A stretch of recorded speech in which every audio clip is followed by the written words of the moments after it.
However, we face a challenge in the UK in that no single econometrics agency, the people that clients employ to track their campaigns and the impact it has on their sales, has enough data about radio to just work with one.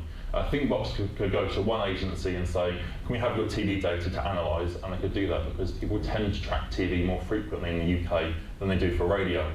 So we had the problem that there was just not enough data with one agency. So our solution was to pull together the data from across a variety of different agencies. This was a challenge because, unsurprisingly, econometrics agencies and their clients, they're very precious about the data they hold. For them, it's their lifeblood.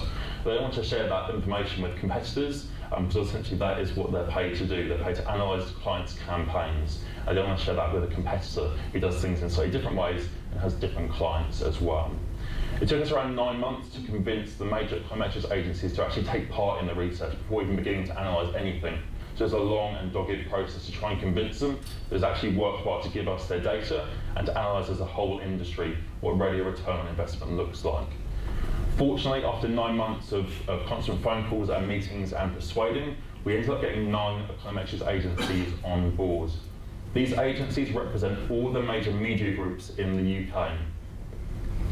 This was essential for us as part of the research because to get every single major media group on board meant that when we finally got the results through, this data was going to be from their own clients, from their own agencies. It's really important as the RAB, as an independent body representing radio, that our research is robust and people believe in it. Rather than just being something that we've commissioned and that we've conducted ourselves, this data was actually from clients, from actual advertising campaigns that these agencies had planned and had booked and that these clients had bought. So when the results came in and they showed hopefully that radio worked well, they were believable and they were consistent because people actually booked and planned and ran these campaigns. It wasn't us doing a piece of research and saying radio works really well. This is your campaigns telling you that radio works well. So how was the study done? So in agreement to taking part, there's 9 agencies agreed that said we would take part in the study, but one thing that we won't do is give you the names of the clients that the results pertain to. Now that's absolutely fine, but it gives a little bit of a challenge when you get the results through and you don't know which clients have taken part, which campaigns refer to which clients. It's difficult to understand the story of the campaign when you have no brand names to work with. So we asked every agency, in lieu of a brand name, to give us some details about the campaign so we can actually understand what is about the best campaigns that perform well when we don't know exactly who they are. So each agency provided us with certain sets of data. On the left, qualitative data. So things in lieu of a brand name, we asked them what sector was the campaign in, what position in market are you? Are you the market leader or a smaller player in terms of the brand or product? And also what type of purchase is the product in question as well. Is it a seasonal item? Is it a weekly item people buy on their shopping trips every week? Or is it more of an impulse buy?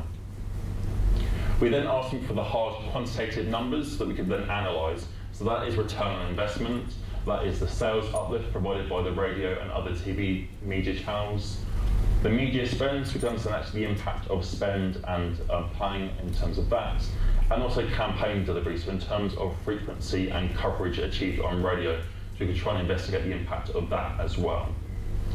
We were also keen to understand creativity in the mix as well, in terms of does certain creative features have an impact in terms of the return that you get back from radio. So we asked them to provide some information based on a tracking piece of research we have in the UK, which scores radio advertising on some key metrics, which include standout, voice, music, information, and clarity essentially as well. So we had a lot of information in terms of the understanding of the campaign details, the results that those campaigns had achieved, and some of the creative features that those campaigns had used on radio as well to then analyse. So in total, our data set that we had to analyse, from 9 agencies, we received over 517 cases, case studies. In those case studies, it wasn't just the radio campaigns, it was also TV, online, press, and outdoor as well. So in total, we had over 2,000 individual media campaigns to analyse.